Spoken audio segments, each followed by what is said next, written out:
This video is powered by the pros at Pascal Air Plumbing and Electric. Arkansas owned, Arkansas operated. GoPascal.com. I know our friend Tom Murphy has been chomping at the bit to jump in on this conversation. Tom, we appreciate you holding 5+ minutes. What did you think about Arkansas' schedule that they got divvied out last night? Well, I had a nice, calm morning going, and then now I'm completely awake. Yeah, we're a little jolt for you there.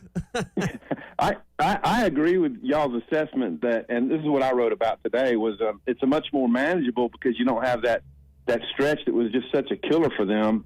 The road games are really spaced out. You only travel on back-to-back weeks one time through the whole season instead of that real gamut that, it really defined their season with those games in a row, starting it by losing to BYU at home. But anyway, still the win-loss record, the winning percentage of all their SEC opponents is really high.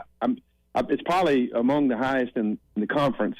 And I guess, when you don't play yourself, it's going to be tough that way. But, you're still getting a Texas team that's 12-1 right now. And even though you don't have Bama and Georgia, it's still, you got two 10-win teams in Ole Miss and Missouri on the schedule. So it just is. It's a hard SEC schedule, but it's a lot more manageable than last year's. Tom Murphy with us here on the Morning Rush on the McClarty Daniel Hotline. Tom, I love the double bye. I hope if this league ever expands to 9 games in conference play, they figure out a way with the schedule to do this every year instead of every 5th year. But I love where they're placed in the schedule, in front of LSU, in front of Texas. I guess I'll say those are your biggest, most meaningful home games, and you've got an extra week to get ready for what will probably be 2 ranked teams when they get to Fayetteville.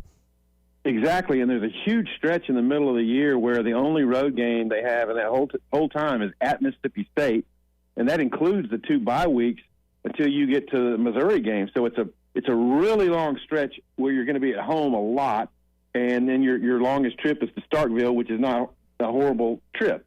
So I do like the bye placements, which are in front of the games that you mentioned, LSU and Texas, your big home games. You can get healthier.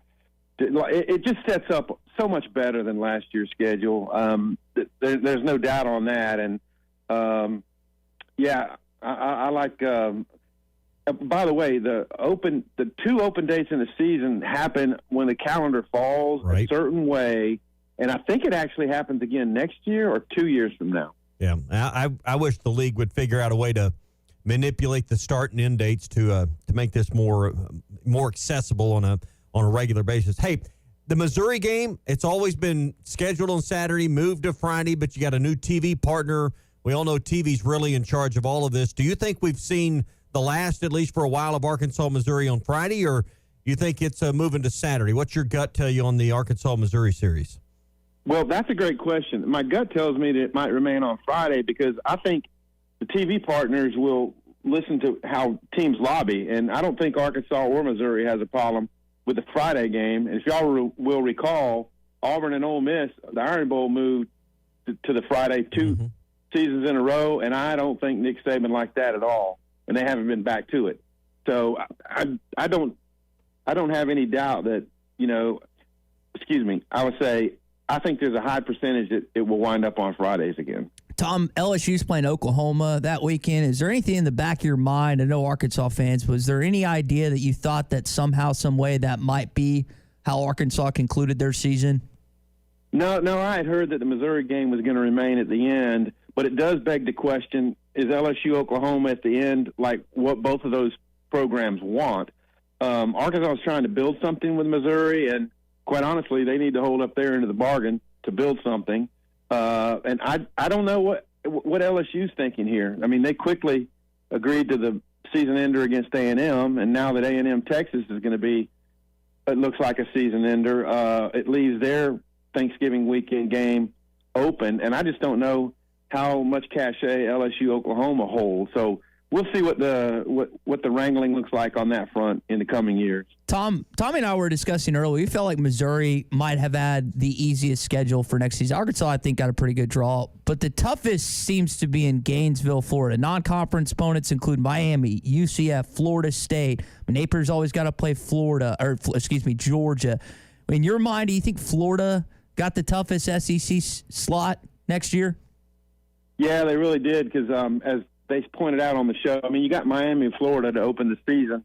You play them and Florida State, but it's that closing stretch that's going to be really, really tough. It includes Georgia and Texas, and yeah, it's harder than Arkansas is on the whole, no question, because of the way it lays out. And I got to tell you, you look at that Missouri schedule, and it's mind-boggling that, yeah, they play Boston College, and, you know, I don't know who else is in there. There's a UMass, I believe, is in there. But the first half of their schedule, you know, the toughest games, they have Vanderbilt as their conference opener, I believe, and then A&M. And you take an entire half of a schedule, and the toughest game you have in there is A&M. That's a great way to get out to a hot start. Ole Miss, too, has an easy opening slate, Tom, if you look at theirs. Yeah. Hey, Tom, real quick before we go, thoughts on the Arkansas-Lipscomb game? And sounds like it's been a little tougher week of practice for the Razorback basketball team as they get ready for one of 3 games before SEC play begins in January. Exactly. Jalen Graham described it like going back to camp in September.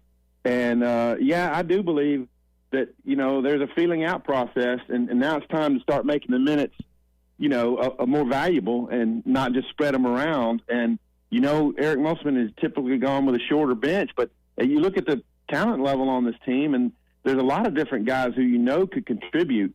And so if you're not playing defense right now, if you're not, you know, rebounding and doing the things they ask, then your minutes are going to go down. And as much as a scorer as Jalen Graham is, you know, is he better at all the other things? That's what limited his minutes last year. And then he'd have games where he'd score 20 points.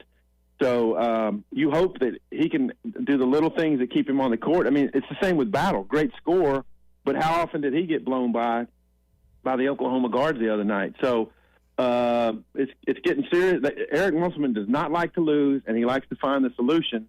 And so these next 3 are going to be really big at determining who gets bigger minutes in SEC play. BetOnline is your #1 source for all your betting needs. Get the latest odds, lines, and matchup reports for baseball, boxing, golf, and more. BetOnline continues to be the fastest and easiest way to place your wagers, including live betting and your favorite casino and card games available to play right from your phone. Head to the website or use your mobile device to sign up today and get in on the action. Remember to use our promo code BELIEVE, that's BLEAV, for your 50% welcome bonus on your first deposit. Bet online, where the game starts.